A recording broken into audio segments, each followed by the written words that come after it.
Hello, and welcome to Passages in Pranayama. Still contemplating everything that has gone on over the past 10 days.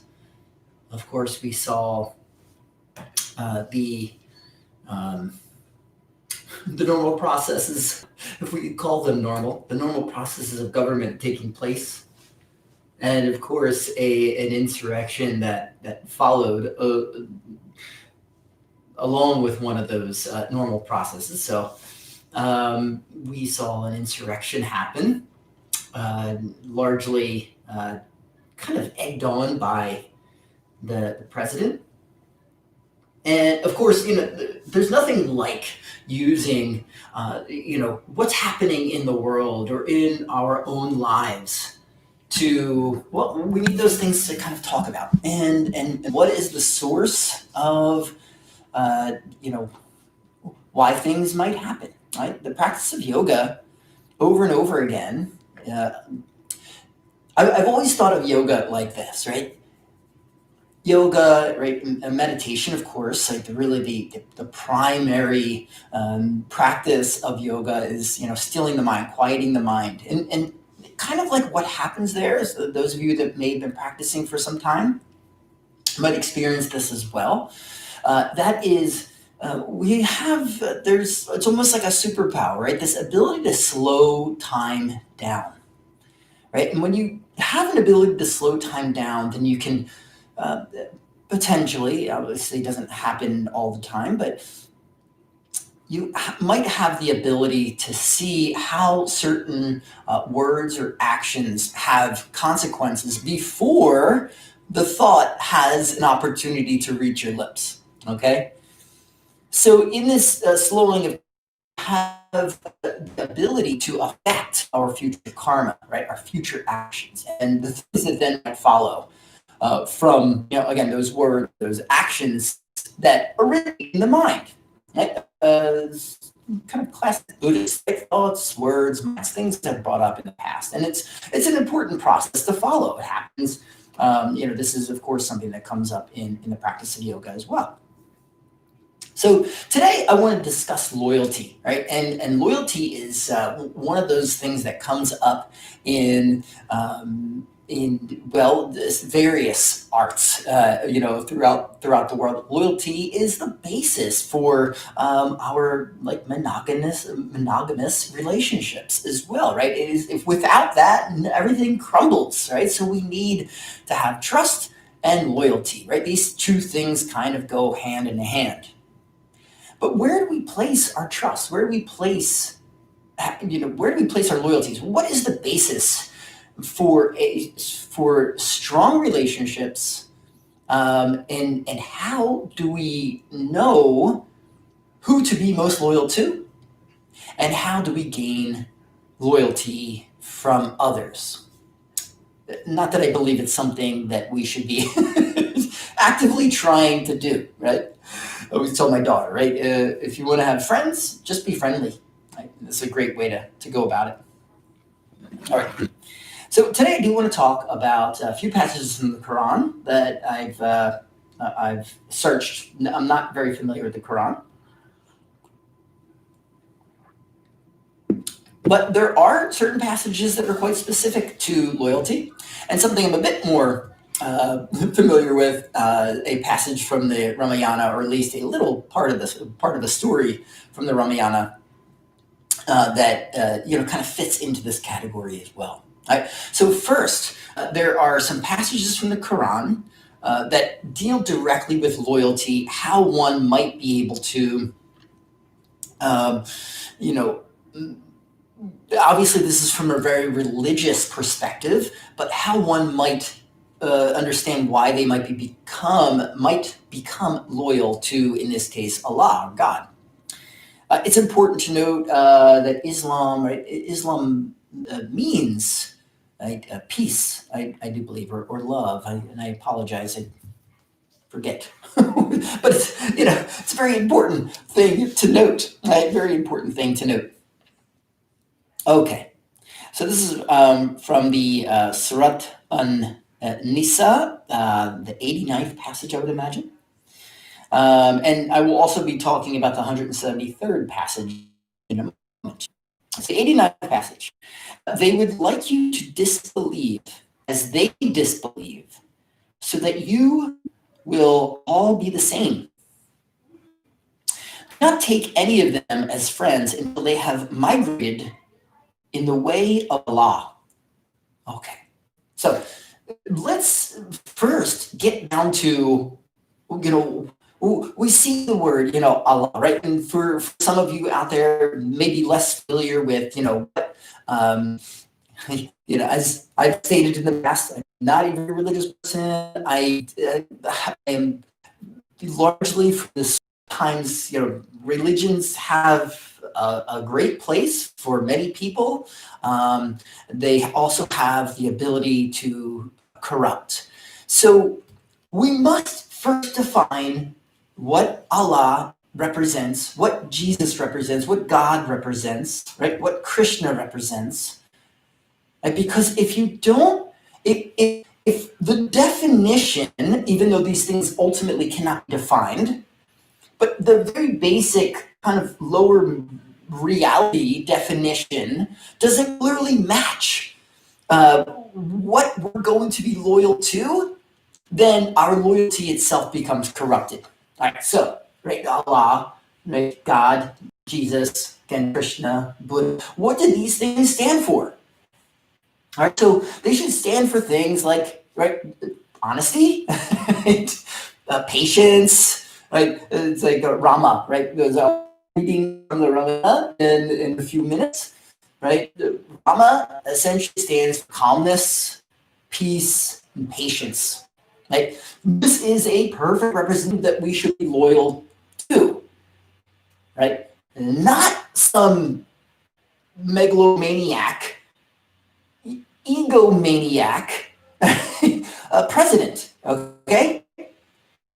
So Trump hold up to like some very basic ideals. It was, we'll see in the Ramayana in a moment, right? We'll see the fallibility of a God, right? That and this is essentially, but the work has been done, right? Throughout, whether it's the Ramayana or throughout, the Bible, even though, well, Jesus himself, of course, in a very, humble way describes ways in which he struggles, right, to overcome certain desires or something like that. Anyway, my point is, right, even these gods are fallible, right? But ideally, right, the idealistic vision of Allah, of God, of Jesus, the Lord, whatever it might be, are things like honesty, peace, patience, calmness, right, trustworthiness, respect, right, courage,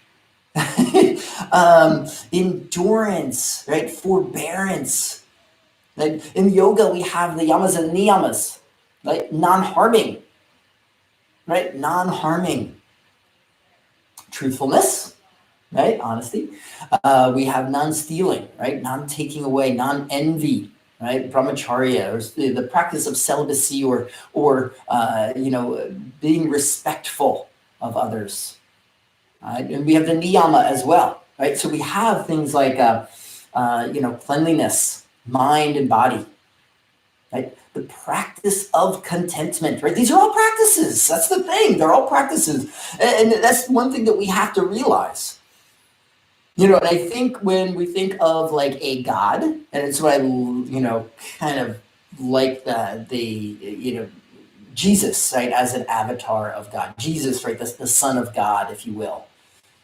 Right? He's of human form, right? So he will end up, eventually being, disrespectful, or the mind might move to a place that has thoughts of disrespect, or non-cleanliness, right, or dishonesty, or things like that. He might not act on them, right? And that is really, right, something that we're supposed to be striving for.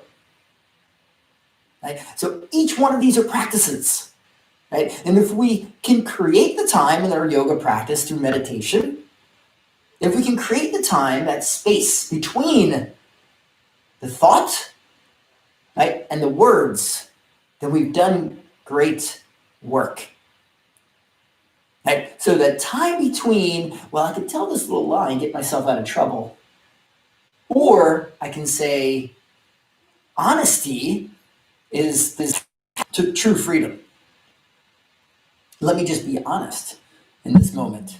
I wish my wife were in here right now because I'm sure she would call me out a lot of things I tried to get myself out of. All right. So anyway, going on. Right. This is from passage 173.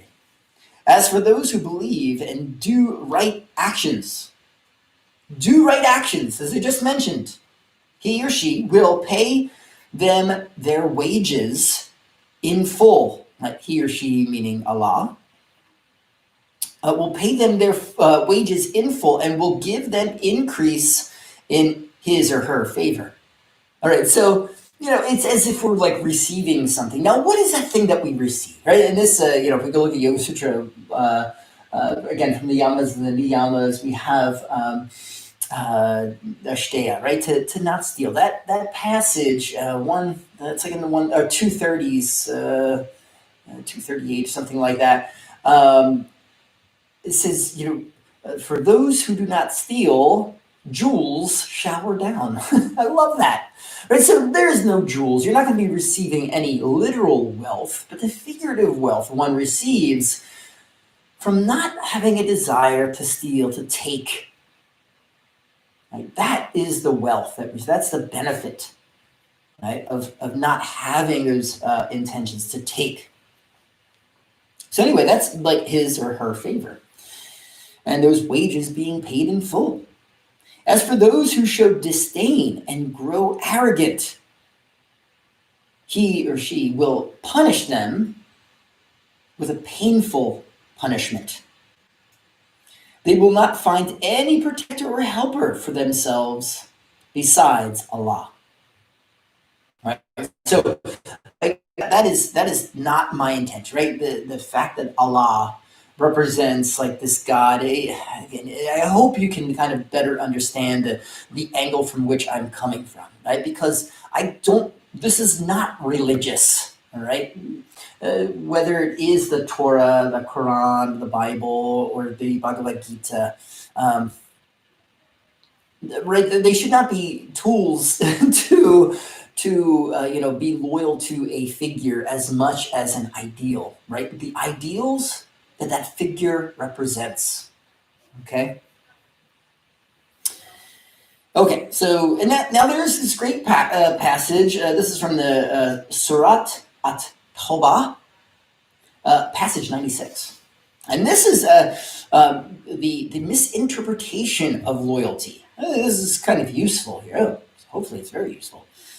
They will swear to you to make you pleased with them. But even if you are pleased with them, Allah is certainly not pleased with deviant people. All right, so, imagine, right, that Trump has become savior. All that he's right, I alone, blah, blah, blah, blah, farting out of his mouth as he usually does. They will swear to you to make you pleased with them. They're doing anything to, make favor, right, with you, right? Telling them what they want to hear, not what they need to hear. Maybe that's like one of the greatest takeaways from this talk, right? If you are, if you are cultivating a relationship or a friendship with somebody, and you find that they are telling you what you want to hear, maybe not what you need to hear, they're probably not deserving of your loyalty. Loyalty it's such a tricky thing. Right? It's so tricky because we've got the mind has to be clear enough for us to know, to pick up on those cues. That are they telling me just what I want to hear? And we see, of course, through the actions that happened to the insurrectionists last Wednesday, right? Well, somebody who, the group, of course, ended up being a violent mob, right? Acting against the ideals of democracy. And this is another thing I suppose we should attempt to reconcile, because anything that democracy is imperfect, right? And anything that strives towards perfection and cannot quite admit that that thing has imperfections will certainly lead to a person's delusion, right? So if someone believes that their democracy, their idea of their democracy, has now become imperfect because it actually views all people to be equal, God forbid, right? And I don't want to say that this is everybody part of the insurrectionists mob, but those who believe that something is being taken away from them and favors are now being granted to others outside of their group. Well, now we're not talking about the definition of democracy, the ideals of democracy in which we're trying to uphold, creating equality as best we can, as imperfect as it is. Right? People refer to as an experiment. Right? This experiment, it's not as if the experiment has ended at some point. It did not end in the 1880s. It didn't end in the 1960s. Or let's take it to the 50s, right? The ideal time for so many white Americans. Our democracy, that experiment didn't end, and oh, we got it. It's fixed. No, nothing's been fixed. The experiment continues. And if you're unwilling to accept the fact that the experiment will live on for as long as this democracy lasts, then you're stuck in this, if I can get it. Nature itself evolves and changes. Right? One of the aspects of being a conservative is to be stuck, to remain fixed in something in the past. And I realize, right, if you can't adapt and change, and a lot of my friends who might, be my neighbor, who I love talking to, right? He is, he's a Republican, certainly a fiscal conservative, but I love talking to him. He's not a religious conservative. He's a very fiscal. Another hero of mine, Governor Whitman, right, from New Jersey, right, from back in the day. Loved her, right, and we did not hold many of the same views, but she's the perfect example of what an ideal conservative can actually be. One who adapts to the changing circumstances of nature. One who changes and adapts, like in some vision, some dream, some ideal that is fixed in the past. Right? What is it? Those who are stuck in the past are oftentimes depressed. Anger, being a secondary emotion, can arise from the depression which arises from something, some vision that they might have of some past ideal. Unfix yourself. Get unstuck. There you go. Don't unfix. Get unstuck from the past. Okay. I got to move on to the Ramayana. I'm grossly late for work right now. All right, in this section of the Ramayana, maybe I should just leave it at that. We're approaching 20 minutes. So I do hope you enjoyed that. Let's take just a few deep breaths. I swear at some point when all of this is over, hopefully, well, it's not going to be over. As I just mentioned, right? It evolves, it changes. Hi, Bushi. You can resist the kisses or you can accept the kisses. Okay, sit up tall. Eyes soft, jaw relaxed. Take a few deep breaths. Inhale. Exhale. Inhale. exhale.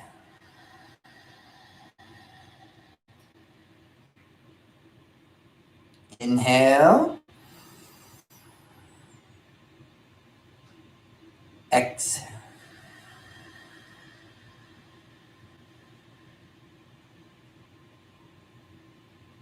Exhale.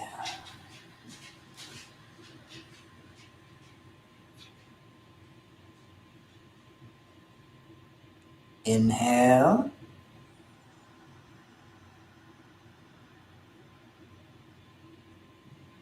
And exhale.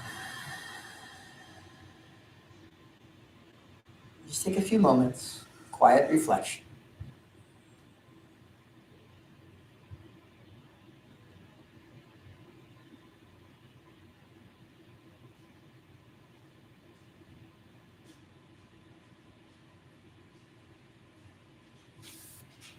Namaste. Thanks for joining me.